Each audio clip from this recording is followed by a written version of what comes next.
And hello, everyone. Welcome to another episode of the Two Backset Podcast here for week 12 of this college football season. It's our 11th episode, as we had to skip last week due to me having some unscheduled dental work. I'm one of your hosts, Thomas, a.k.a. Mr. Warburg. Alongside me, as always, is Patrick, a.k.a. Mr. Fusion. Greetings and salutations, everybody. How's the mouth feeling, man? Much better. Last week, when we were going to record, we pushed back just for scheduling reasons, and then that Thursday I had an unscheduled dentist appointment, and I literally couldn't talk Thursday night. So we decided to push it a week just to make sure everything was good to go. And so we're here for week 12. We've got a bunch of stuff on tap, including some late breaking news right before we're going live. Earlier today, it was reported that Cooper Dejean will be out for the rest of the year. Basically, Iowa's best player beyond maybe Torrey Taylor. And the rumor was a foot. Now it certainly sounds lower leg injury and possibly knee. I did have someone in a Discord that I'm in. They had heard it was like a tibia fracture. Okay. So hopefully it's a non-complicated issue and it's not a ligament tear. But obviously any kind of leg injury is going to take a while to heal. Excuse me. Well, yeah, I found it kind of weird because practice had only been released, like they had only let out a practice like an hour or two after that announcement. Pretty quick to come out and say he was done for the year, right? Yeah, it was apparently very clear. Yeah, he's done. So according, it reminds me of, you remember that Teddy Bridgewater where he blew out his knee in practice? How basically reporters just tweeted. Oh yeah, and like Zimmer was talking about his dead wife in in the post game in the post practice press conference. It was like wait, what, did he die? Like we really were like, okay, what the hell happened? And so this kind of reminds me of that, in that it was just like they just came out and said he's done for the year with a leg injury in practice. We're like, wow, okay, you guys knew right away. So a broken bone makes a lot more sense. Or a torn knee. Like once those things pop or the bone breaks, it's like, yeah, you're done. We know you're done. So according to Scott Docterman per Kirk Ferentz's radio show, because he has his weekly Wednesday show, Dejean planted on a foot, went to turn, and the leg twisted, and the rest of the leg didn't. Yeah. So it's my guess would be either one of the tibia or the knee, but everyone saying lower leg would make me think it's a bone, not the knee. So, of course, they say he could come back for the bowl game, but there's no, there's no way if it's a broken bone. It's not that far away, even if I was going to get a nice bowl. Yeah, because in that game with Texas last week, Jonathan Brooks tore his ACL, but when he went down with the injury, it looked like it was like an ankle. It really did look like it was an ankle because he was grabbing his the lower part of his leg, and you thought nothing. He limped off, and it didn't look like the typical I tore my ACL type of response. So everyone thought, oh, he twisted his ankle, he'll be back for the playoff, and then the next morning we're like, nope, he blew out his ACL, he's done for the. We're like, wow, okay, that sucks, man, because that guy came out of nowhere. And injuries are a part of sports in general, but we both know this time of the year, injuries really can be really impactful in football because of how important these players are. And one wrong turn, one wrong injury, and you could really set yourself. Like with Iowa, that was their best special teams player, best defensive player, and he was the game breaker guy in special teams, because Iowa, unlike most teams, does put such an emphasis on excellent special teams play. It's hard to understate that loss in the face. Defensively, you still got Phil Parker. Deshaun Lee is a true freshman, but he got starts early in the season because Harris was suspended with the gambling stuff. So he got his feet wet. He's had a whole season to play now. He's been playing with really good corners, with experienced corners. Harris and Dejean have played a lot of football. Right. Though Harris has had a more interrupted career due to injury and then the suspension. But still, played a lot of football, practiced a lot, been around the program a lot. So he's in a good a spot as a true freshman can be, because he's being coached by the defensive back wizard, Phil Parker. So I don't think defensively there's going to be that much of a drop-off. Sure. But I do think in special teams, it's hard to overstate those hidden yardages. Like Cooper, it's just, you watch him cover punts, and it's like he's a receiver. He just sees the ball, corner of his eye, he knows where it's going. He's got this sixth sense for where the ball's going to land off Torrey Taylor's foot. He knows before the punt returner does, most times. which is why he's not even playing the returner. He's playing the ball every single time. And Iowa plays a field position style Yeah, and a of gunner who football. is that Yeah. good with that level speed absolutely changes games. Well, It's one of those ones that unless you're watching the video highlight, you're not going to notice that. sure. But Iowa fans, we know that's a massive loss because there's no other gunner on this team that can do that. And when you play so defensive first and special teams first, losing that from the special teams, all of a sudden now you're not starting from making your opponent start from the 5, they're starting from the 20 or the 25. That's a massive difference on several drives this game, I would expect, coming in with Illinois, because they're going to throw the ball. They have a decent offense. I don't want to say great because they're apparently going back to the starter, Luke Altmaier, which I think is crazy because you just had a guy throw for 500 yards in a Big Ten game. Right. What are you doing? That's crazy to me. Like, I get it. Guy can't lose his job due to injury, but sometimes the backup outplays the dude. Right? Like, and that just seems what's going on here. But then again, Brett, he is of Kirk Ferentz's coaching tree, so that doesn't shock me. So yeah, that I don't know if it impacts my pick. I think it's going to be a little closer than for comfort, but I'm still going to go with Iowa on this. Little preview for our pick'em later in the show. But yeah, I had to start with that just because Doctorman put out that paraphrase tweet from Ferentz's radio show just a few minutes before we went live. So other stories of the week, where do you want to start? We've got the Jimbo news, Chip Kelly news. You've got preview stuff with Iowa State, Texas football playoff reactions, Harbaugh's suspension. Where do you want to start? Let's start with the big one. Let's obviously start with, because we've talked about it for weeks now, that Jim Harbaugh has been suspended by the Big Ten for 3 games. Mm-hmm. I think there's layers to that create a problem in terms of like storylines going forward. But like, because the situation given right now, that he obviously filed for an appeal immediately so he can coach, but the way the Big Ten process runs is that the appeal can't be heard until, what did they say, till late December? Something like that. January? And they want to do this legal thing, which is like, what legal leg do you have to stand on? Right. Like the Big Ten believes, and I do believe correctly, that Michigan broke the bylaws of the conference. Thereby, the punishment can be, at least in this case, until the NCAA also gets involved, can be meted out by the conference. There's no legal leg to stand on. No. Everyone's like, oh, they're going to find a judge, which is like, no judge that's worth their salt is going to put their name to that, because the Big Ten will own them on appeal. Yep. And if they make if they make a judgment that's so erroneous, they risk sanctions as a judge by the appellate courts. Right? Am I misreading that? Like, that's what happened with the Florida judge and the Trump thing? Yeah. Like, she got, like, not a sanction, but she got a, hey, you are on thin ice kind of talking to. Yeah, and that's why she's being strategic in her helping of Trump right now, because she's done some things recently that have kind of like put it out there. But basically, the 11th Circuit has said, hey, if we don't like what you're doing in favor of him, we're kicking you out. So she's been very strategic, which is it's a similar, like, I hate to talk politics, but that's what you're saying is very true. Like, basically, the circuit court is saying, like, hey, if it comes up to us, you're gonna have to, you could be thrown off the bench for this, and what judge will want to take that case? Yeah, like, that's a massive risk for 3 a football game. No, for 3 football games that really, you know what I mean? I'm talking big picture, a game. You know what I mean? Like, it's a sporting event. Really? Yeah. And they're the ones who did the alleged harm. Yeah. Like, they have never claimed innocence through this whole thing. Like, the whole all drama. Harbaugh said is, I didn't know.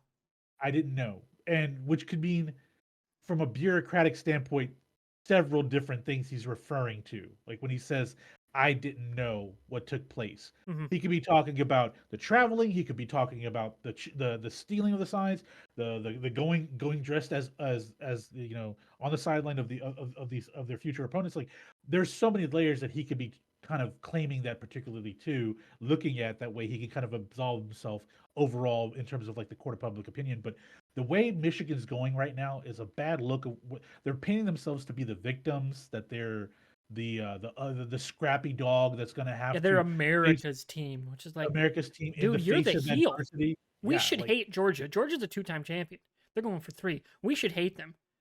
Yep. Everybody wants them to beat your ass right now. Like, that's how past the Rubicon you guys are on if you can claim being the victims.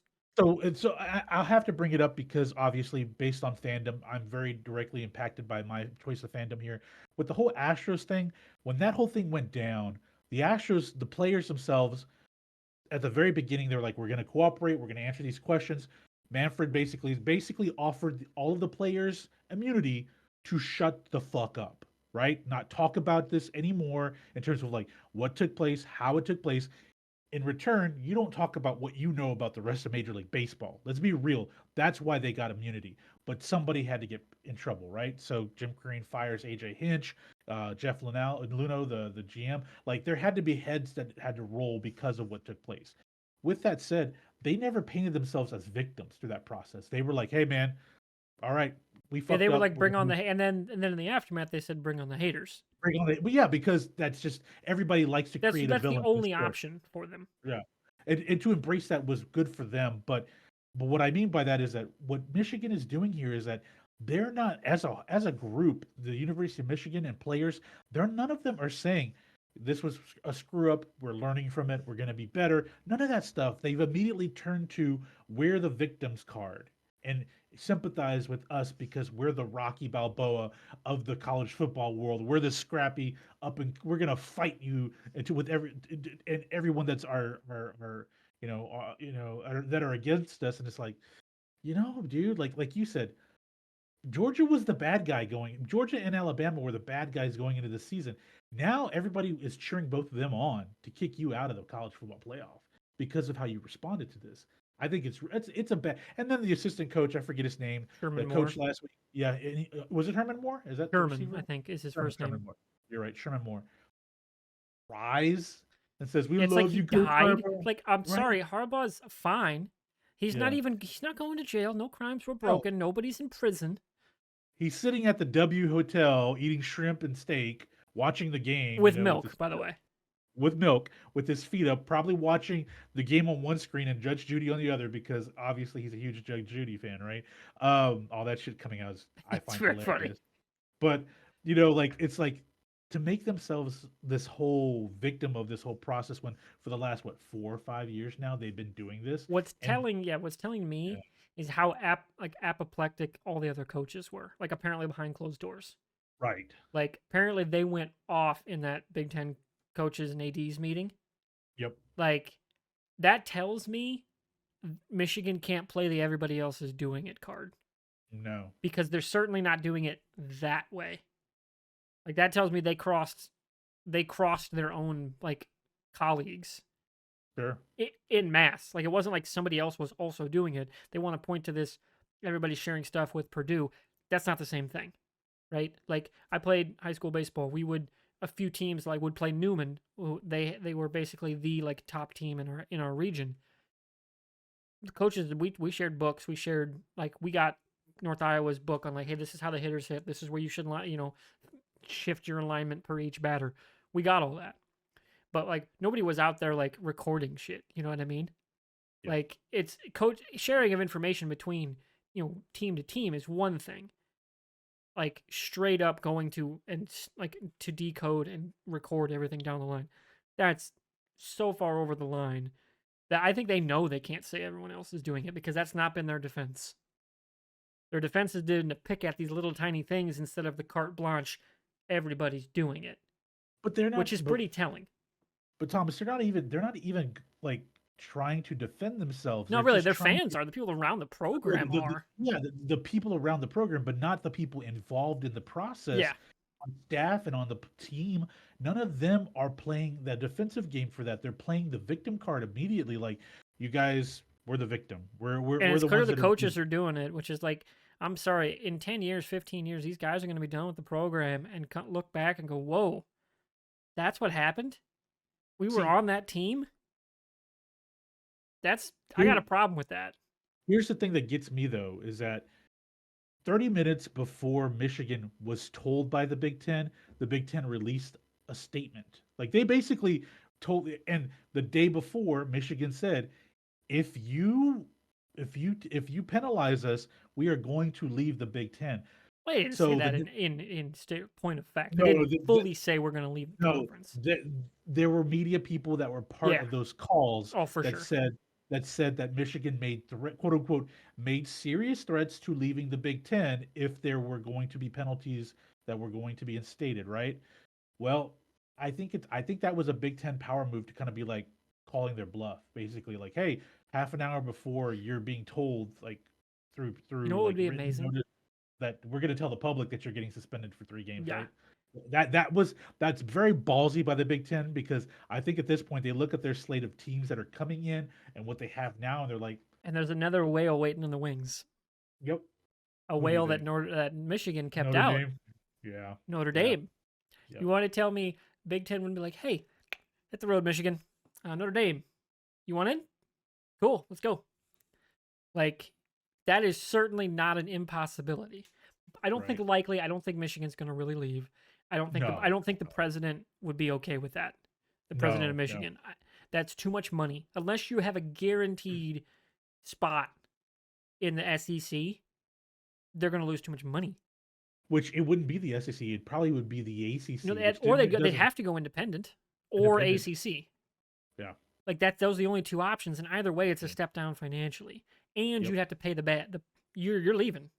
yep, You pay that exit fee, and the yep. Big Ten's going to make you pay. I mean, this is essentially Ohio State and Michigan are essentially Oklahoma and Texas of the Big 12. Yeah, like They that, are the and they the are the cream of president the crop knows of cash. we Yeah, can't sell this to donors if we're not playing Ohio State every year. right, Like they right. know that.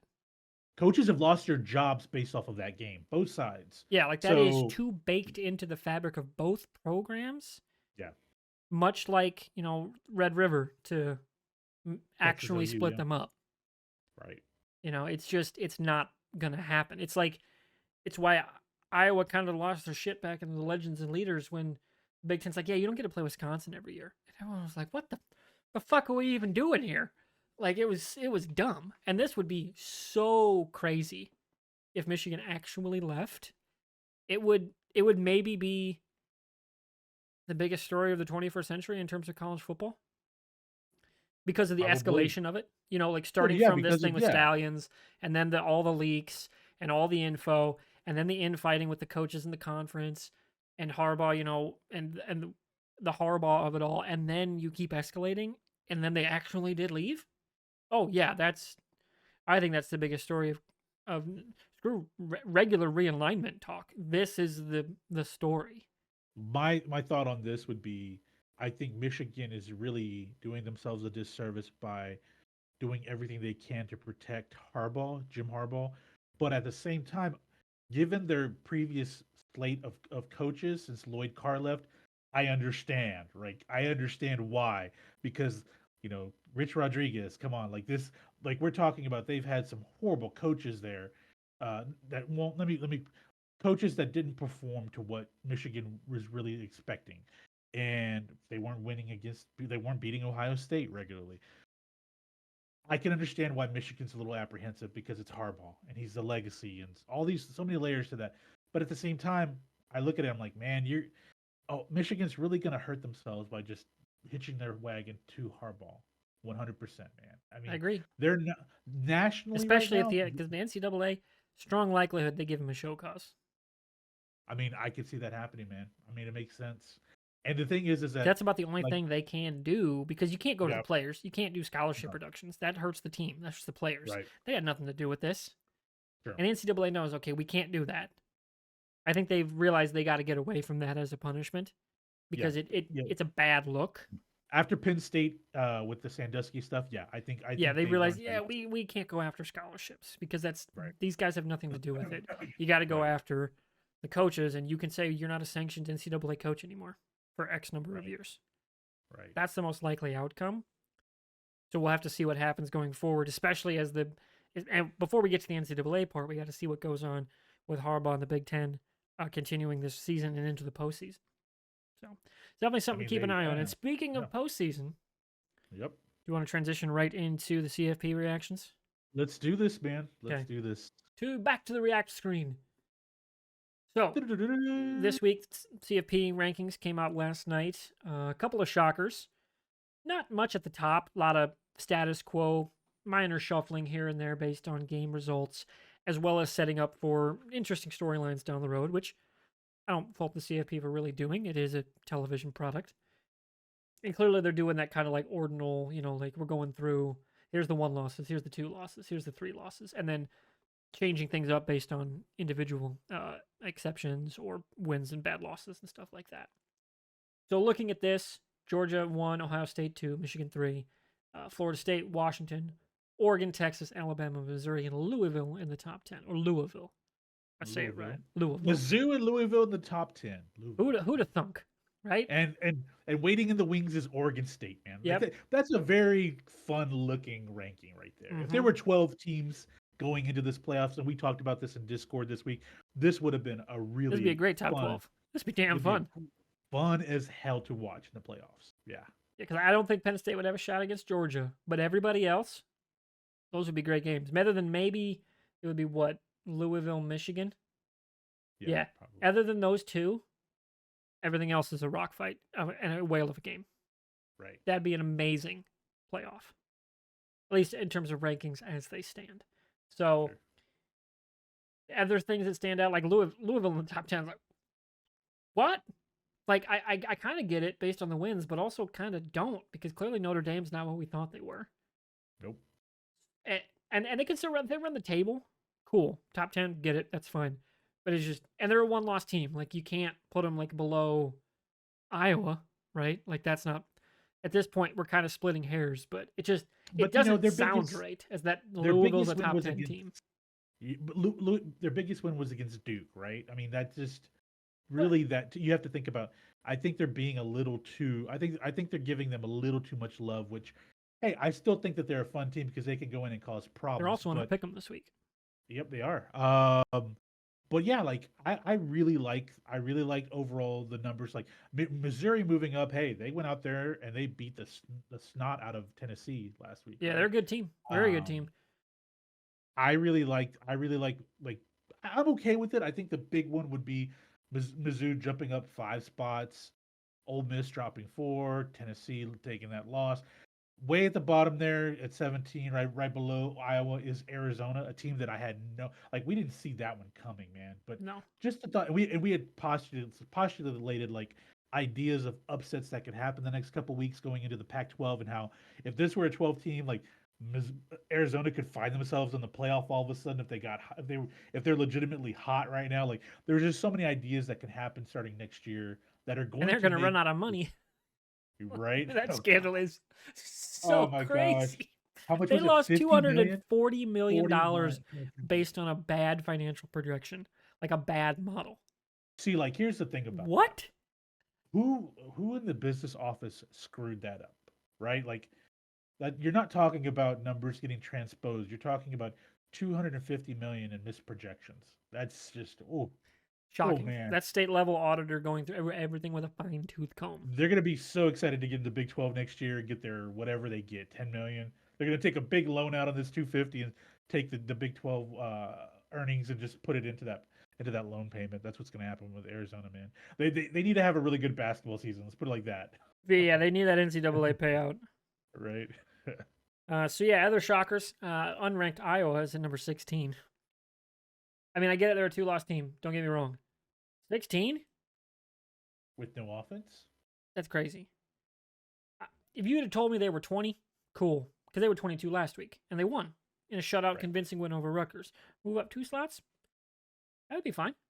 Especially with Oklahoma State getting their crap kicked in by UCF. 16's a stretch. But also, clearly, they're doing the 1-loss, 2-loss, 3-loss thing. With some exceptions along the way. So that's not like... I can absolutely see the reasoning. And especially they're a Big Ten team that's 8-2. That isn't bad, but out of context, that's an out of context result. If you look at Iowa in context as an Iowa fan, they're not the 16th best team in the country. I think they could beat the 16th best team in the country with that defense. Everybody but Georgia, Michigan, they could hang with. Maybe even Ohio State, because they, short of now losing Cooper Dejean, I think they could hang with just about any offense in the country defensively beyond Georgia, Michigan, because their offensive lines are so dominant. So yeah, like it just feels weird that Iowa's 16th. And there's And a then we path talked. for them to finish top 10. I mean, one that's crazy to me too. It's just Because the other like teams the ahead of them idea, are going to either face somebody in the top right? 10 or lose. And if Iowa wins out and gets to the title game, like Oklahoma's going to face Texas, probably loses. So they're dropping. Well, no, as of right now, it's Oklahoma Yeah, State but facing it Texas. is. Yeah, Oh, that's what I mean. Like, but that's also what I mean. They're not going to make their title game. oh yeah, yeah, That's yeah. what that. Sorry, said the wrong thing. I was looking at a Sure. different matchup. Louisville, if they run the table and get to the ACC game and lose, they're going to drop. Oregon State has 2 back-to-back amazing games. Yep. If they lose both of those, they're falling. If they lose one of those, they're falling. Yep. Right? Penn State, they're probably going to hold steady, but they're also not making the title game because of their losses. Ole Miss is only going to continue to fall. Alabama will finish probably above Iowa because they play Georgia. And assuming they also run the table and don't lose before the SEC title game. Texas, assuming they win the Big Ten, they're moving up. And then Oregon, Washington are going to have a rematch. Florida State likely beats Louisville as well.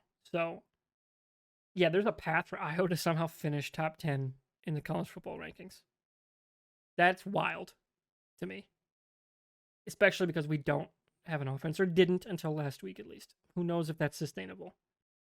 I think it was a product of Rutgers being a little beat up, coming off that Ohio State game.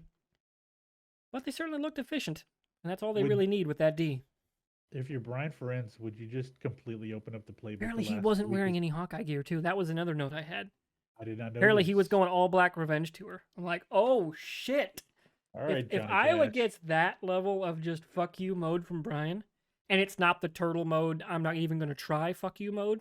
But he like flings the ball around. They're running flea Oh, they flickers don't have and this. They don't have the guys for that. Hill can't move like I that. But having an efficient, this is the best case scenario for Brian. Just show you can call an efficient game, especially now that your guys have been playing together. Like I actually forgot, Hill hadn't played football in 3 years. You know what I mean?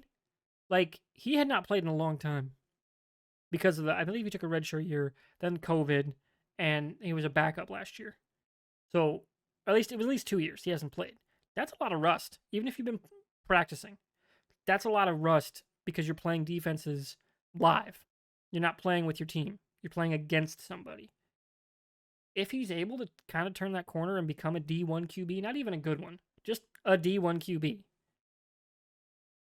Iowa at 16 is not bad, but that's not enough of a sample size to have Iowa at 16. That's crazy. All right, so other stuff on this agenda.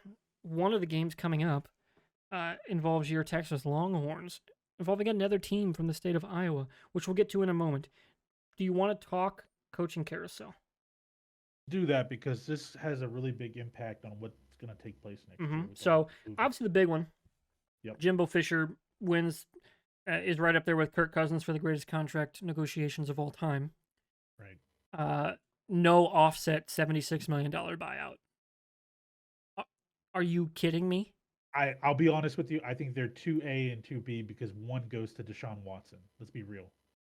True, 230 but million guaranteed. I'm not going to give him the notoriety because at least the other two aren't complete scumbags.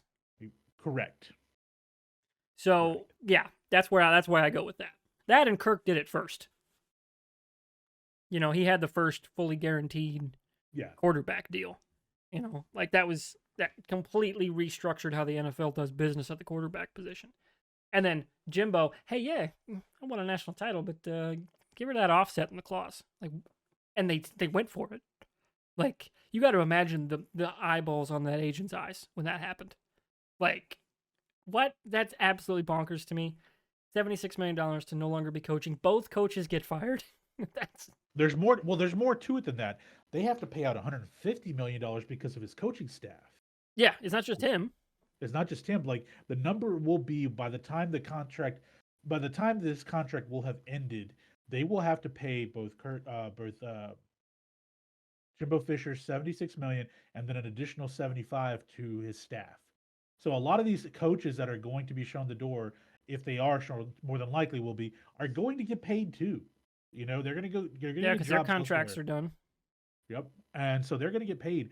I think the big thing was, and I'm sure you probably saw it, was that the alums raised $160 million, and they showed that check at halftime of that game last week, where they, even though A&M put up 51 points, like when I saw that image the next morning, because I didn't watch the A&M game, when I saw that image, I was like, oh, dude, like this isn't gonna be good. And then boom, come Monday, he's out. I'm like, yeah, man, that just, Mm-hmm. that's a lot of money to walk away. But man, and just when coaches start talking about, yeah, I'm not going anywhere because of my buyout, both Jimbo and Dana Holgerson at U of H both have stated this recently. You're not doing yourself any favors about in regards to keeping your job. You're basically making threats like, yeah, I don't give a damn how good or bad I am. Like you're gonna have to pay me and like it. It's just that tone really doesn't sit well with me. Mm-hmm. And then you It'd got be guy nice to in the other names. Chip Kelly's apparently soon to be on the coaching block. apparently Apparently after the after USC game, yep. the buyout goes from 8 to 4 million. Kind of a similar situation to the Scott Frost one last year, where after a certain date the buyout was in half. So of course makes sense as an athletic department to wait as long as possible, but also make sure you get a hire as soon as possible because early signing day recruiting, it's a never-ending game. Yep. You wonder Chip Kelly's age. Does he get another job? Does he want another job? Does he want a head coaching job? He was the offensive innovator for so long at Oregon. Goes to the NFL, comes back, and the UCLA tenure not as great. Never really seemed like he fit in. I was watching a few different breakdowns of this, and people were questioning did he ingratiate himself to the boosters very well? Apparently, he really didn't like the NIL recruiting stuff. He just had a problem with this new world. And as I was listening to this, something dawned on me. It's like, what would happen if Kirk Ferentz called him if he wants to be a coordinator? Hey, you want to just call plays? You can do whatever you want. You don't have to recruit. We'll leave that to the running backs coach, because Liddell Betts, by all accounts, is an incredible recruiter. Right. Like, we'll leave that to, the recruiting coordinator, which I think is actually his son-in-law, Kirk's. Though apparently very good. Like, that's a case of not really nepotism, because he's not related to him, but he's also good at his job. So that was one I just couldn't shake the feeling as people were talking about the Chip Kelly and why it didn't work at UCLA. Like, he just wants to be a ball coach. Like, well, somebody needs just a ball coach right now. Are there any connections to Kurt previously? No, probably just, general collegiate. The thing that makes the most sense, I'm saying this is pie in the sky. The only thing that makes sense is Paul Chryst for me. Okay. Because you need a guy that can coach the line. Tim Polasek would be fine, but you need a guy that can command respect in the Big Ten. Paul Chryst signals we're being fucking serious here. And he was a good O-line coach. He had good offenses. And I think he could be the one guy that gets Kirk to not do the zone run scheme and actually go power offense. Because that's how their line is structured. They're structured for a go hit dudes power offense, not a zone scheme. Because they've gone to this counter gap thing where they're pulling and just running dudes into people. And it works. Yeah. That's how they're structured now. You got to abandon the zone. Well, I mean, he ran RPO so much at Oregon, so the only reason why, thinking this through now, it would make sense for him to go to Iowa to be the OC. Again, they'd be both short-term hires because I don't think Kirk's sticking around that long. No. I think the only reason that he would go there is because of the fact that Kurt is old school football. Exactly. It's different philosophies of play, but similar philosophies of coaching. Yep, exactly. Like the catering towards the wealthy, the NILs, the kissing of the ass, and all that stuff. Like the money involved. I think Chip's. You're right. I think Chip's being worn down. I think he thought he was going to go to UCLA and be able to just football it up, but then he saw what USC did with NILs last year, and I think he realizes I think it's a game he doesn't want to play. It sounds like. Yeah. Well, it's just Nick Saban. I think Nick Saban's on borrowed time because Nick Saban doesn't want to do that. He doesn't want to do that. Mm-hmm. And these guys were like, why can't we just? And apparently, UCLA's collective is maybe not as well run, or at least well organized. Like Iowa was a little slow out of the gate with their NIL collective. Just speaking like locally with what I'm familiar with. Sure. But once Bardo was gone, they've actually been working much more in concert with the AD's office, even with the interim. But also, it took them a while to form a collective. But once they did, off to the races. because Caitlin Clark recently got a pretty Yeah, decent like NIL. and like that's like they're running stuff for basketball guys, for football guys. Like that's how Cade McNamara and Eric All both got here. And Right, Cade was a very high profile transfer quarterback. Iowa was able to pull him in, and they were paying him. right, Like their collective, we don't have the richest donors, but we certainly do have people that spend money. There was sure, the Moon family spent $10 million to basically sponsor the head coach position. Like that's not crazy to think they've got money to play with and a structure that you as a coach don't really need to be involved with all that much sure. for it to be effective.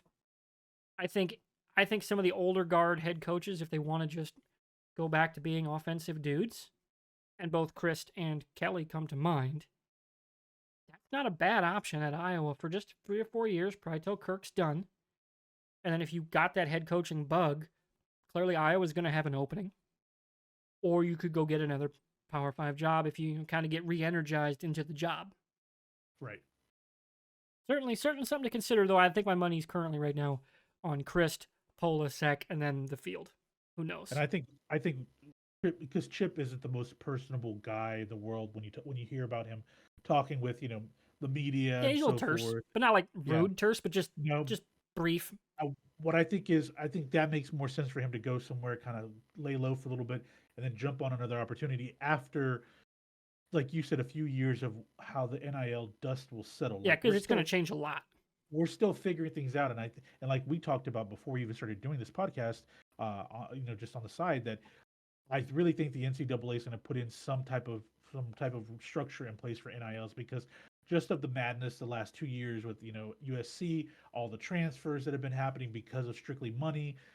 Like they have no problem with the coaches getting paid and leaving whenever they want. They do have a problem with the players doing it whenever But I they don't think want, they right? can. The Supreme Court very much said No. unanimously, "Hey, we don't like you regulating student markets." No. They can't regulate that, but they could put rules in place in terms of like transferring. They can. Yeah, They could do. certainly. But They could put in same kind of rules. thing, though. A student's going to sue. You know why? Oh yeah. Because students on music scholarship can transfer school to school and nobody gives a shit, Right. right? Like, they don't have to miss a beat. They don't have to miss class. They can go to a concert. They can make money. Nobody cares. I don't believe the NCAA really has a leg to stand on with regulating a transfer market, because at the end No. of the day, they're students and adults. Yeah. You saying, hey, now you could make the argument, yes, you signed up for a scholarship, which means certain rules, but at the same time, if it's student first, you kind of don't get to have that. In Well, my opinion, how I read it, no. I get what you're saying. What I think is we're going to test the unknown here because of yes, what you're yeah. saying. A very And I valid don't know if point. the NCAA wants to test that water. Or they just leave it the way it is. Then they just see how they can massage things a little bit with NIL, but then they don't want to put any structure in place. Is what you're saying, because they don't want to poke that bear. I mean, given the fact that the O'Bannon rule from that lawsuit is what opened the floodgates for this. It took what, over 12, 13, 14 years for this. Like, this was a process that took Yeah, almost what 20 was that, years. 2010? I think so. And then Yeah. it was appealed, and then it was finally, Yep. yeah, because that's what Yeah. killed NCAA football the first time. Yep. So, yeah, it was a little before that, but Yeah. So it was 2010 that he filed the lawsuit, and then like you said, by 13, it was in process of appeal. So then they just said, EA was like, yeah, we don't want to deal with this because we don't know the future ramifications. We're done putting out games. But all that aside, like I think there will be some lawsuits that will be taking place, just because there's some serious money out there. Like Dion, his kids are making, the Sanders boys are making like somewhere between 3 to 4 million each at Colorado. Like, there's a lot of money to be had by some of the big name players, and I think they are going to have to push some boundaries, because I do think the NCAA is going to try to test a few things to put out yeah. there, because I Nick do think Saban there's a doesn't like couple this. things, like, obviously you can say, hey, this is we're sanctioning the sport. If you're not an active student, you don't get to participate. That's Sure. fair game. Yeah. But in terms of, and if you're going to transfer and the school hasn't said you're a student, you also don't get to play. Like, that kind of thing. And obviously in season it's a different story.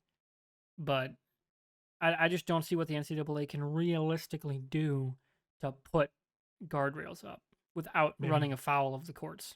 maybe like maybe they put the 1 year sit rule again. They put it back in. But again, Put it back in. That is, I don't think that's going to fly. Right. We're dealing with adult college students.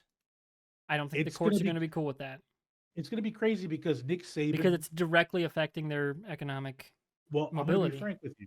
Nick Saban, Dabo Swinney, big college football names. They're gonna have a hard time competing with NIL. It's just, I Well, mean, the thing is, the they're conferences need to be like, hey, we're going to tamp down on what needs to happen is tamping down on coach spending. sure. I agree with that Because it's wholeheartedly. once that bubble bursts on the economic market in terms of television rights, some schools are going to be hurting. Right.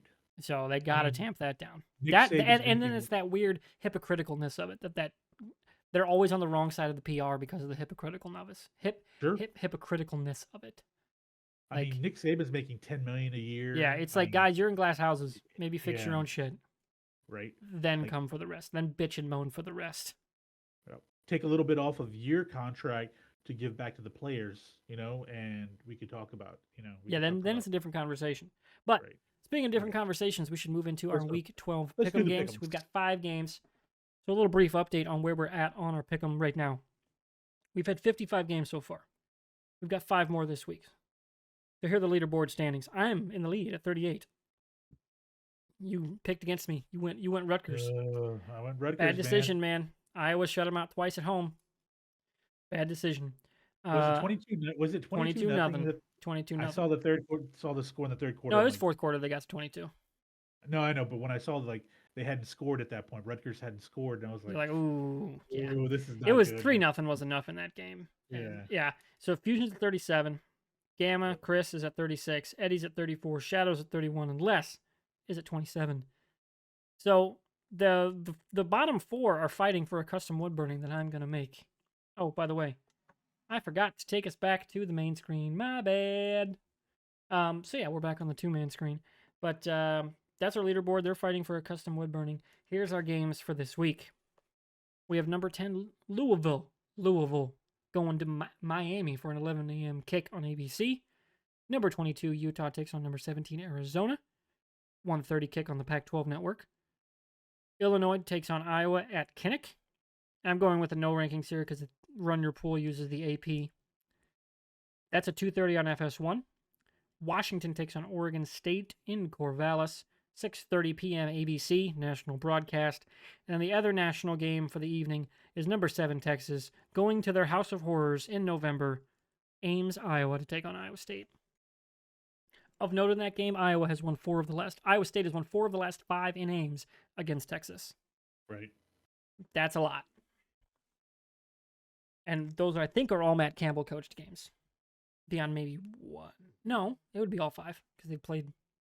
He's been there 9 years, 8 years. Close to all being Matt Campbell coached teams. So where do you want to start?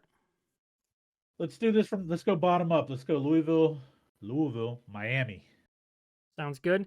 I'm picking Louisville just because they're the top 10 team. Miami, I think, has kind of packed it in for the year, especially after the massive coaching blunders. Same time, though, late season, underdog at home. They got a chance to knock off a top 10 team. If they can get up for that game, I think Louisville's a little overrated at number 10. So it wouldn't shock me for an upset, but I'm sticking with the road team here. What about you? Louisville, like I said earlier, biggest win was against Duke. Miami's lost 3 of their last 5 games. Big thing though in Miami is that the Hurricanes are short only half a point for a top 10 team. That's really weird, right? Well, I should say their biggest game is Notre Dame, Louisville. Okay, Notre Dame. Notre Dame got brommed. Yeah, that's right. That line is half a point on ESPN. Half a point for Miami. That's really weird to me that given that they're a top 10 team and they're only, it's a half a point. I know it's on the road, but still it's a team that's suffering, in terms of like I said, losing 3 out of 5. I'm still picking Louisville. I think they squeak this out. We are in agreement. We're moving on to Utah taking on Arizona. That is another 1-point line. Arizona, the home team. Utah with the best defense in the Pac-12, more than likely, at least from what I've watched. Taking on Arizona, a hot Arizona team at home. What about you? Where's your pick on this one? I'm pull it up here, make sure I get this right. I'm going with the Wildcats, man, because over the last 5 games since they've lost to USC, they're averaging 44 points a game. I think they've found their stride offensively.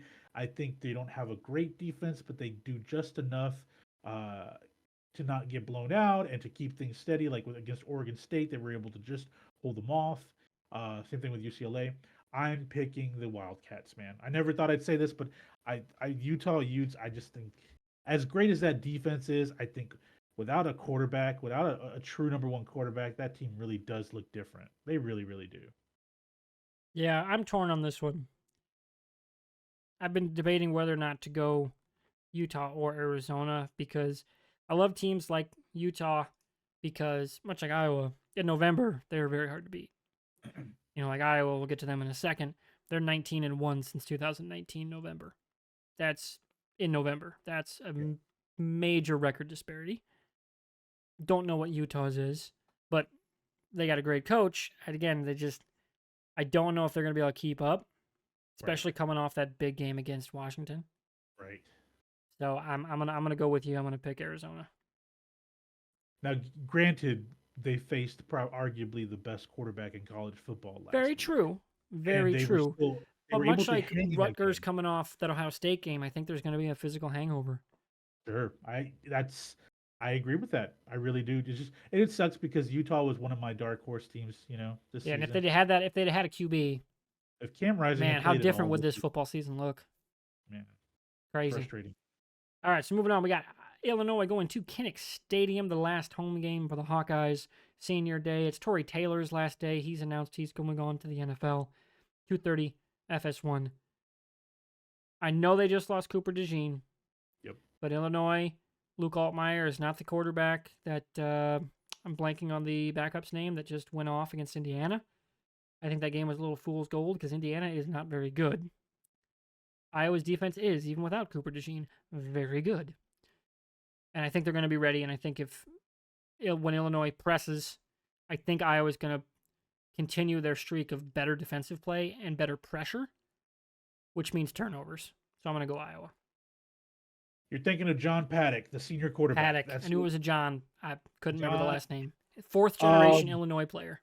Right. That's really cool. Iowa's got a Max White, I think, is also a fourth generation Hawkeye right now. That's His a cool great grandfather played with Kinnick. Because outside of that, there's not much else going on with Illinois football. Great. They've been underwhelming this year. If they win out, though, that's a bit of a turnaround because they were projected to be in the running for the West. Right. It's just they just didn't put it together this year. So what about you? Where are you going? I'm going with the Hawkeyes here, man. I think defense overall is still better. I think special teams, they'll figure ways to without Dejean, they'll still figure out ways to keep the ball where they want it in terms of field position. And I think with the defense, I think this one, and I'm half joking when I said it, but I'm also not. I'm half serious here. I wouldn't be shocked if Brian Ferentz opens up the playbook here a little bit, just to kind of, to shoot the finger at school, to be like, okay, well, you know what? You guys have been bitching about it all season. Okay, I'm going to go out like this. This is how I'm going to go out. I just don't think there's enough horses to do that. Yeah, but then they're facing Illinois. Their horses. I do think Caleb Brown cracking the starting lineup, though, is massive news. Because he's another guy who didn't get a lot of experience at Ohio State. And when he did get experience at Iowa, he had the drops, new quarterback, bad timing. Right. Now it kind of seems like that connection has gotten better just because they've gotten reps together. Right. And he's one of those next level athletes Iowa often does not have. And it puts the pressure on the defense because he's more of that X receiver type who's going to put the pressure on the middle of the field. And Seth Anderson is a very solid route runner on the outside. Great double move guy. Wouldn't shock me to see some downfield passing this week because the weather's going to be amazing. It's going to be fantastic in Iowa. We're talking mid-50s, for a midday game. That's perfect weather for fall football. So it should be a good one. Yeah, I'm going with the Hawkeyes here. I say they pull it out. Yeah, sounds good. Oregon State hosting Washington. Ooh. Can Oregon State pull off a last couple weeks of just great football to end their Pac-12 history? And they get to keep the rights to the Pac-12. Did you see the court case today? Yes, I saw that. That was really Oh, that was cool. awesome. I was like, hey, what a great and I appreciate the judge being a little more like, hey, you don't get to also treat them like shit on their way out the Right, door, right. but you get to keep the rights and the name, and you're the sole two board members. Yes, Well, and I think Oregon State and Washington State will be classy with all of the teams leaving. Like they're not they shouldn't be, because but they will be. they will be because they don't have. I mean, the best way to kind of shoot the finger at these schools is to for Oregon State to beat Washington this week and Oregon next week, and just create a mess of the Pac-12 going into the title game, like, and then into the playoff. Like we had talked about this. If Oregon State were to run the table with 2 losses, you have to say, shit, they have to be considered Like that for would that be the fourth spot. mythical scenario for a two-loss team. Because a 2 loss team, because yeah, they Two beat back-to-back Washington top 10 wins. and then they go and they beat Washington again in the Pac-12 title If that game. Like, happens, like, I mean, you have to, right? yeah, I mean, yeah. Like if they're lower than 5 in that scenario, inexcusable. Wouldn't shock me if they end up at 4, especially if say Louisville takes out FSU, and Iowa somehow shocks the world and wins the Big Ten title. Oregon State would if they run the table. There's a scenario they're in. I don't think it's likely. In fact, it's not likely. But there's a scenario. It's gonna be fun to watch though. Yeah, I think all things considered, if Washington and Oregon were slapped around by Oregon State and they were dropped out of the top spots, I think then you talk about Alabama saying we deserve to Oh make our yes, way. they're especially if they Like beat Georgia. if they beat Georgia, but if they don't beat Georgia, then they'll have 2 losses on the season. It'll be interesting for them to say, okay, what is our record, like our strength of schedule versus Oregon State? But then Oregon State's like, hey, we beat Washington and Oregon, and And then Washington, Arizona is a top 25 team. right? They lost to So them. yep. So it's one of those things where it could get a little interesting with Oregon State. That aside, I really thought hard about this one, man. Picking Washington. I got to go with my Heisman pick, man. I think Michael Penix has shown that he is the more than likely number one overall pick this season, and I think what he's been able to do with a piecemealed running game, I really appreciate.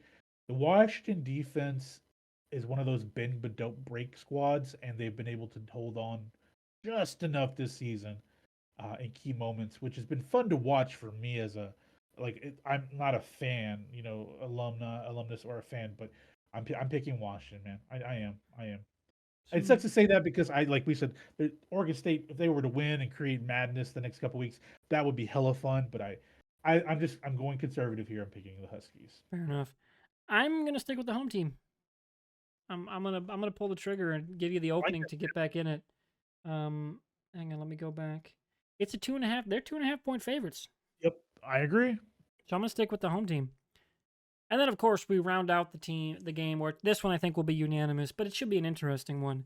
Texas goes on the road all the way up north to Ames. Thankfully they get bailed out by the weather. It's gonna be actually nice. It's not gonna be freezing like it has been in years past. They're going to get a nice, balmy, high 40s evening game in Iowa. No real wind to speak of. It shouldn't be, at least. Not at the forecast right now. But it's Iowa. Who knows? This time of year. Yesterday morning, clear as day, 50 degrees in the morning. I get to work. I almost got knocked over by the wind. Came out of nowhere. It was insane. We were knocking all the traffic cones across the street because they're doing construction work. They kept getting blown into the street and cars have to swerve. It was a nightmare. So who knows what the weather will look like. Most likely it should be fine. Diffusion, what's your take on Texas playing Iowa State? Texas is 7.5 point favorites going into Ames. Offensive lineman Jared, was it Hufford? Calling out the Longhorns. Keep in mind, Iowa State's also the 5-star culture beats 5-star players team from a few years ago. Another time they beat Texas. Yep. It's part of the culture and identity of that team. As much as I'd like to think that this was 2 weeks ago was going to be a slobber knocker, as Jim Ross used to say, I think Texas is going to put it to Iowa State Saturday night, man. They're going to cover easy, 2 touchdowns. Yeah, That's okay. All I right. think so, man. The reason why I'm stating this is because there is stability in the program now. Xavier Worthy is more than likely coming back. Jonathan Brooks sucks that CJ Baxter's going to have to carry the load, which makes things very difficult. But they have they have a good enough running team, depth there, to really like. It's not like Washington where they lost two of their starters and like they had to piece things together. Like there's good talent in the running back spot for Texas outside of Jonathan Brooks, because Jonathan Brooks he wasn't like, no one predicted him to have this type of season at all. Like CJ Baxter was a starter week 1, but then he got hurt. So I think with all that considered, I think Ewers is more than likely coming back next season as well. I think there's stability there, and I think that these guys are going to have a sense of like, okay, let's go out there and let's push as hard as we can to get into the playoff.